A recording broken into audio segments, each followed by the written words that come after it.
A paz a todos os irmãos, estamos aqui para mais um áudio. Quero falar um pouquinho sobre aquele texto do Mashiach com a mulher samaritana. João capítulo 4, a partir do verso 6. E estava ali a fonte de Jacó. E Yahushua, pois cansado do caminho, assentou-se assim junto da fonte. Era isso quase a hora sexta. Veio uma mulher de Samaria tirar água. E disse-lhe Yahushua: dá-me de beber, porque os seus discípulos tinham ido à cidade comprar comida. Disse-lhe, pois, a mulher samaritana: como sendo tu, judeu, me pede de beber, a mim que sou mulher samaritana? Ela dizia isso porque os judeus não se comunicavam com os samaritanos. Então Yahushua respondeu e disse-lhe: se tu conheces o dom do soberano, e quem é que te diz, dá-me de beber, tu lhe pedirias e ele te daria água viva. Então disse a mulher: mestre, tu não tens com que tirar a água e o poço é fundo. Onde, pois, tens a água viva? És tu maior do que o nosso pai Jacó, que nos deu o poço, bebendo ele próprio dele, e os seus filhos e o seu gado? Yahushua respondeu e disse-lhe: qualquer que beber desta água tornará a ter sede, mas aquele que beber da água que eu lhe der nunca terá sede, porque a água que eu lhe der se fará nele uma fonte de água que salte para a vida eterna. E disse a mulher: mestre, dá-me desta água, para que não mais tenha sede, e não venha aqui tirá-la. Bom, o relato tem continuidade, mas eu vou parar aqui, porque aqui está o tema principal que eu quero abordar hoje: a água da vida. O Messias chegou ali e assentado ali, quando a mulher samaritana chega, ele fala: me dê água para mim beber. Então ele está falando daquela água física, correto? Portanto, por causa da contenda que os Yahudins, os judeus, tinham com os samaritanos, eles não se bicavam. Então ela achava que ele não pediria nada. Um via o outro ali, o samaritano e os judeus, eles se ignoravam. Bem a palavra, eles ignoravam uns aos outros. Então, portanto, o que nós temos que entender aqui? Que é o ponto principal: a água. Muitas pessoas não conseguem entender a palavra porque eles querem colocar tudo fisicamente e não entendem das coisas espirituais. Então vamos ao ponto. O Messias, ele pode nos dar a água da vida, a água viva, correto? O que acontece com a água? A água, ela limpa, ela purifica, não é verdade? A água, ela é pura, limpa, cristalina. Então a água viva que o Messias oferece é a verdade. E ele tem a água viva, por isso que ele pode oferecer. Da mesma forma que ele é o pão que desce dos céus. Ele é a palavra do Criador. Tem um verso onde o Mashiach diz assim: eu sou o pão vivo que desceu do céu. Se alguém comer deste pão, viverá para sempre. E o pão que eu der é a minha carne, que eu darei pela vida do mundo. Isso está em João 6:51. Em João 6:48 ele disse um pouquinho antes: eu sou o pão da vida. Depois Paulo diz assim também em 1 Coríntios 10:17: porque nós, sendo muitos, somos um pão e um só corpo, porque todos participamos do mesmo pão. Consegue compreender que esse pão do Mashiach, e qual que é o pão? É a palavra do Criador. Quando naquela oração conhecida por todos os cristãos diz: dai-nos pão nosso de cada dia, será que ele está falando só de um pão físico? Porque em João 6,33 está escrito: o pão do soberano é aquele que desce do céu e dá vida ao mundo. João 6,33. Em João 6,34, Os apóstolos pediram, eles pediram ao Mashiach, ele explicando esse assunto sobre o pão, né? Ele falou, eles pediram, dê-nos sempre deste pão, né? E ele confirma, o Messias: eu sou o pão da vida, aquele que vem a mim não terá fome, que crê em mim nunca terá sede. Então o pão é a palavra. É a palavra. Então a gente tem que fazer as ligações e compreender que essa palavra é que nos limpa. Então ele é o pão e ele tem a água, porque ele nos limpa com a verdade. Então nós somos limpos pela palavra, entendeu? Pão, palavra, limpos, água. É uma representação das coisas espirituais. Agora, se eu entender que esse pão é físico e que essa água é física, fica difícil de conseguir entender as coisas espirituais. Muitas pessoas ainda estão ligadas às coisas físicas.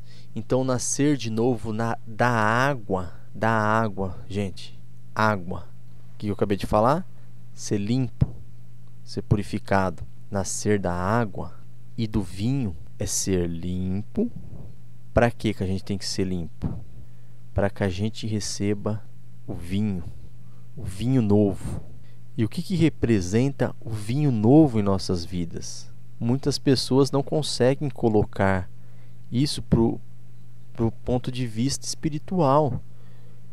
O Mashiach disse: não se pode colocar vinho novo em odres velhos. Lucas 22:20 está claríssimo. Não é minhas palavras, é as palavras do Mashiach. O Mashiach disse: este é o cálice da nova aliança, no meu sangue, que é derramado por vós. Está em Lucas 22:20. Quando eu recebo a água, a limpeza, que não é exterior, que exterior foi simbólico, para os judeus compreenderem o que viria a ser a nova aliança. Se eu entender o que é essa limpeza das minhas atitudes, do meu modo de viver, do meu modo de tratar o meu próximo, do meu modo de se relacionar com meu pai, se eu não entender que esta limpeza, eu deixar de fazer as coisas que nos levam às trevas e passar a fazer as coisas que nos levam à luz, eu não tenho essa limpeza. Não adianta jogarem água em mim, falar que eu fui batizado, se eu não tive essa limpeza interior.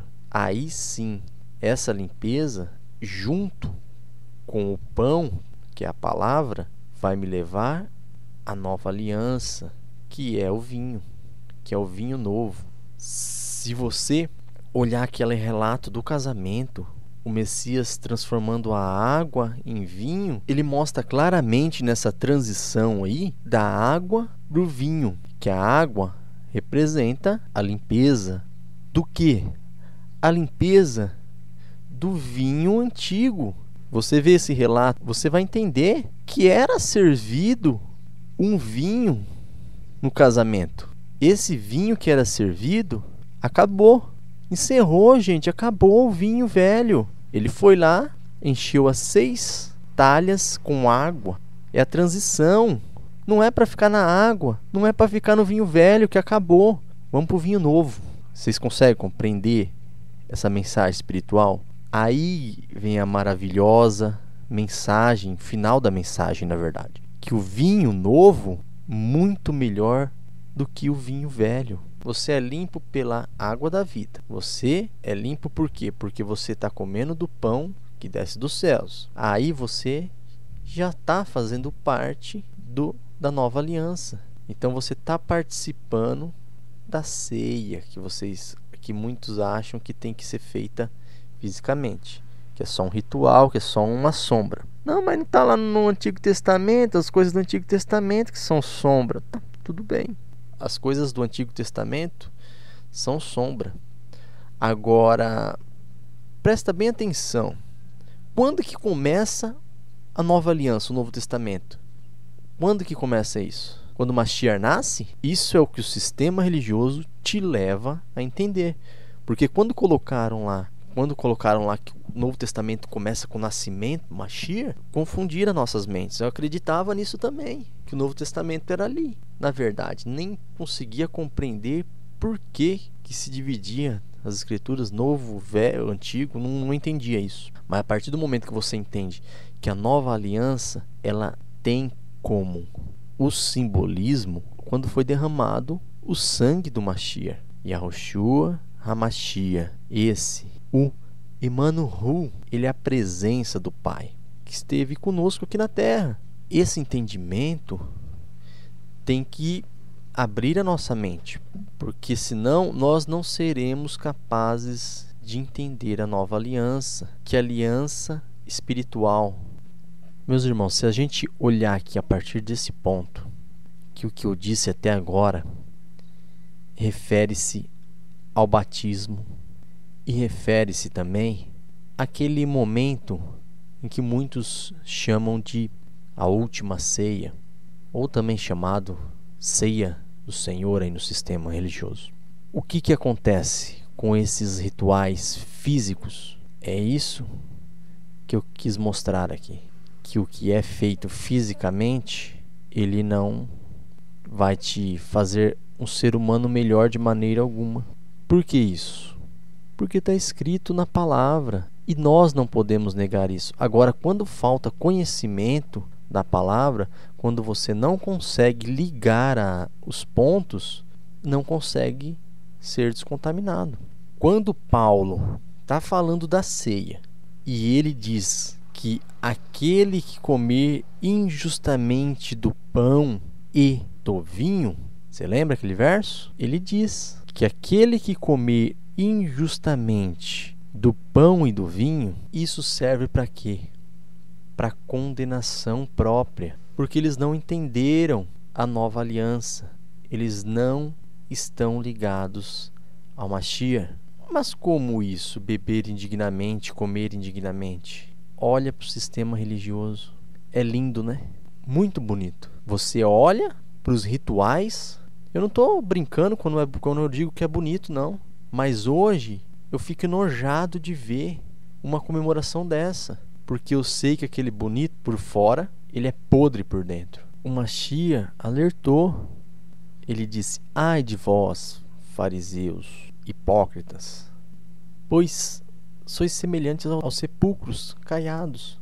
Por fora parecem lindos, mas interiormente são mortos. Assim também sois vós.